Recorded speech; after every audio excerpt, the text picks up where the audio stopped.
let's get into it. So basically, we're going into Ouroboros, and then what Ouroboros stands for, what it actually represents, and then after that, I want to get a little bit into the Taurus field. Y'all know I like to talk about the Taurus field, so actually, these two subjects link together, and you're about to see how. Important to note, or at least interesting to note here, it is also a common belief among indigenous people of the tropical lowlands of South America that the waters at the edge of the world disk are encircled by a snake. Okay, but that's another conversation. So here we go.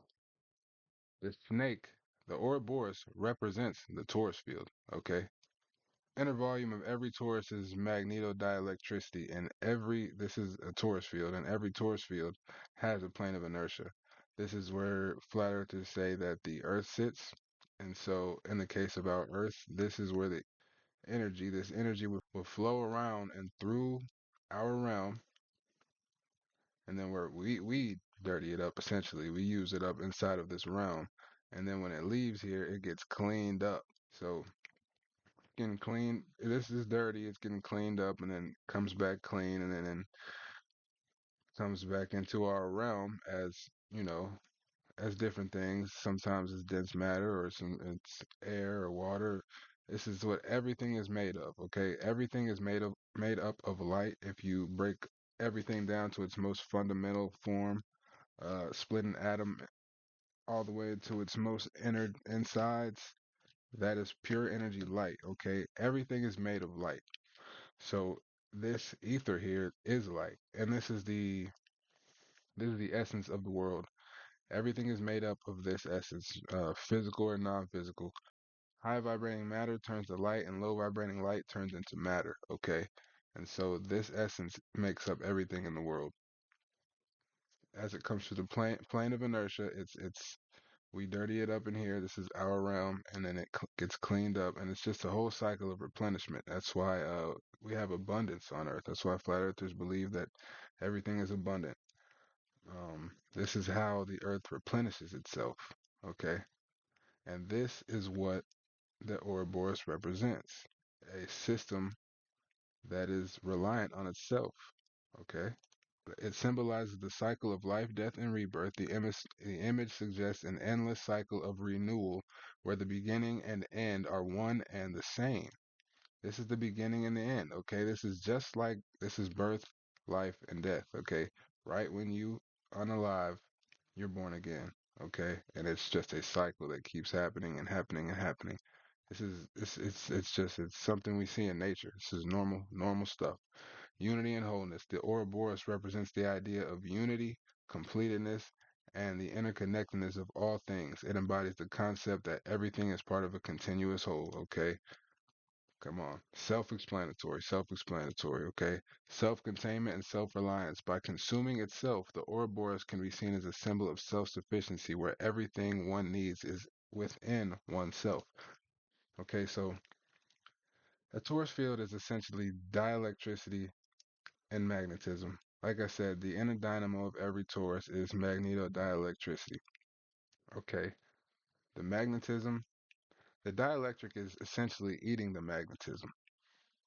The magnetism is the creator of space. The dielectricity is the eraser of space.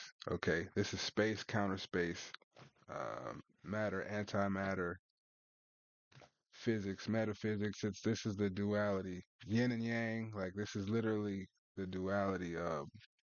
This is what it all represents. Cosmic and philosophical concepts. In various cultures, it's linked to cosmic cycles like the day and the night, the seasons, or the ages of the world. Philosophically, it can represent the unity of all opposites, polarities, dualities, the integration of the conscious with the unconscious, or the alchemical process of transformation where one thing is changed into another through a cycle. It's interesting that it says the integration of the conscious with the unconscious. It's almost like it's alive and unalive at the same time. Almost like that Schrodinger's cat idea. I actually am not too familiar with that. I just learned about that, so I'm not gonna touch on that a lot, but that's what that makes me think of. But anyway, um,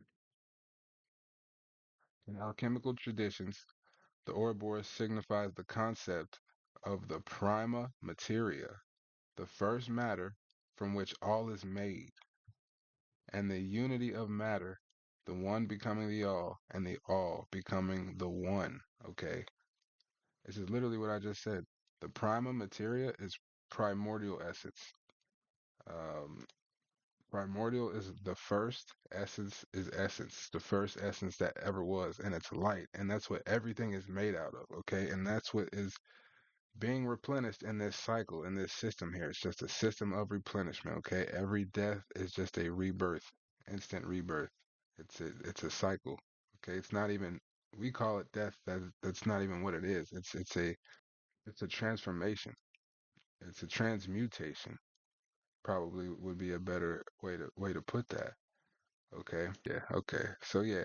So the Ouroboros is a Taurus field. So if we go back to the original um, definition we read, Ouroboros is a Gnostic and alchemical symbol that expresses the unity of all things material and spiritual, physical and non-physical, which never disappear but perpetually change form in an eternal cycle of destruction and recreation. Okay, the magnetism is the creator of space, the dielectric is the eraser of space. That's all that means. That's pretty much, what I wanted to explain about the Ouroboros is that it is simply the Taurus field. That is all the Ouroboros represents is the Taurus field.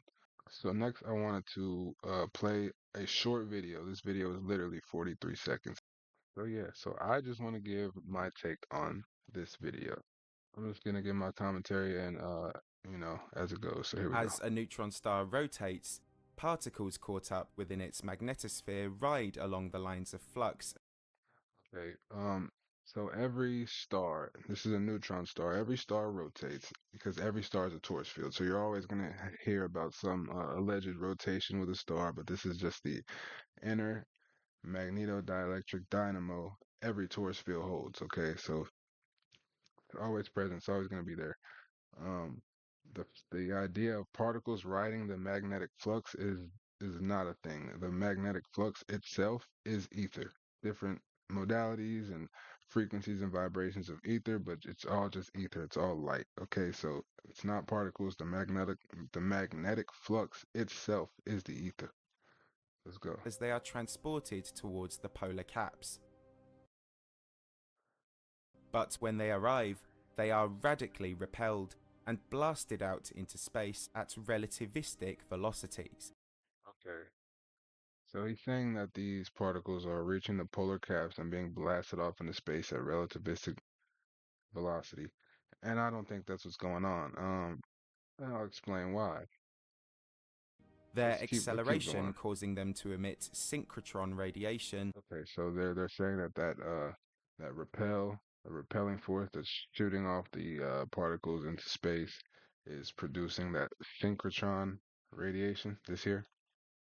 Okay, so if we look, right, synchrotron radiation is the electromagnetic radiation emitted when relativistic charged particles are subject to an acceleration perpendicular to their velocity. Okay. Now this is funny, right? Because I was kind of thinking like, what does that mean, right? Think about it. Your velocity and then acceleration perpendicular to your velocity. Okay, you're moving in a circle, is what they're saying, right? I even so even Grok, I asked Grok, can you simply define to me what synchrotron radiation is? Synchrotron radiation is electromagnetic radiation emitted when charged particles such as electrons are accelerated in a curved path or orbit at a relativistic speed. Okay, so it's a circle. They're telling you, I feel that they worded it this way as to make it confusing, but they're telling you it's moving in a circle. The interesting thing is that it is produced artificially in some types of particle accelerators. Okay, that's another conversation. Um, all of these types of radiations, by the way, do a matching particle accelerator. But I digress. So when the video talks about the particles being accelerated to the polar cap, boom, boom, has the hole there. This is the cap. Top part is the cap. Okay, now check this out. Go right back to where we just were. Look at this. Tell me I don't know what I'm talking about. Please tell me I don't know what I'm talking about. It's honestly so obvious. Here's that perpendicular velocity, right? Imagine to see this red line. This is the velocity, and then this white line is the perpendicular acceleration. And if you just keep those, if the velocity and the acceleration hold, it will just keep going in a circle. Nothing is blasting off and shooting into space. It's just a constant dynamo. It's a vortex. It's a vortex. Okay, it's simple. It's so simple. Back to the video. We're gonna finish this video. We got a couple seconds left, and I have one last And thing. because these polar caps are not aligned with the neutron star's rotation, their movement swings the funnel-like beams of radio energy around the circumference of the body like a lighthouse, Doesn't even matter what he's sometimes saying. Look at sweeping it. in the direction of Look Earth. at that motion. Watch that motion. Do you see what I'm showing you? Do you see it? It's the same thing. This is a hyperboloid.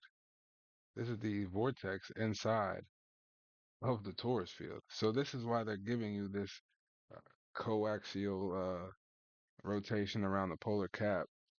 They're showing you this is how the hyperboloid moves. Okay, this is literally the this is it. This is the hyperboloid right here. Okay, it's out the way. That's it right there. Okay, the vortex. This is the vortex. The movement of the vortex is what they're showing you. Okay, I mean, it's so simple. It's so simple. Tell me that's not what they're saying. Tell me that's not what they're saying. A star is a torus field. This is a neutron star, and they're telling us it has this coaxial rotation that is not connected to the polar caps. Well, it is connected to the polar caps, actually, but they're going to tell you it's not. But it's all connected. It's all one thing. Okay. One last thing. Okay.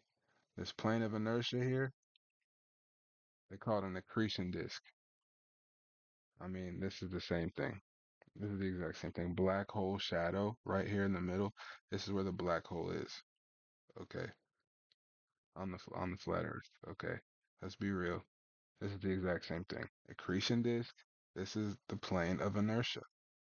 Matter of fact, let's look up common found around newborn stars, massive black holes, and other astronomical objects. Anything in astronomical has everything has an accretion disk. The disk allows matter to lose energy and angular momentum as it spirals inward towards the central object. Okay, this is called braking radiation. This is what they call braking radiation. Let's just look up some images at the accretion disk first. Flat. I mean, everything is flat. Everything is flat in the middle. That's why we know the Earth is flat. Yeah, I mean, but that's not what this video is about. So yeah, this is the plane of inertia. This is the subliminal truth of what they're telling you. Let's look up braking radiation. In particle physics, they call it Bremsstrahlung. It's German to break Strahlung radiation, but it is breaking radiation for sure. Bremsstrahlung or breaking radiation, same thing, is the electromagnetic radiation produced by the deceleration of a charged particle when deflected by another charged particle, typically an electron, by an atomic nucleus. Okay, the atomic nucleus is the middle. So they're saying that this radiation is produced by the deceleration of a charged particle. It's not a particle, it's just the waves going through the accretion disk or the plane of inertia and slowing down. Okay, this is the energy slowing down through the plane of inertia, like I showed you earlier. Okay, let's read it again and think of it that way.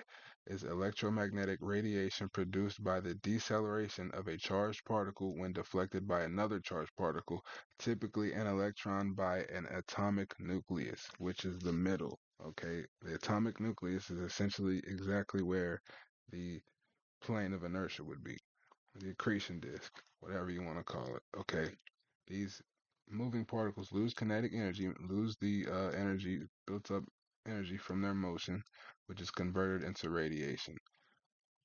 It's just creating a field, it's just creating a toroidal field. It's so simple.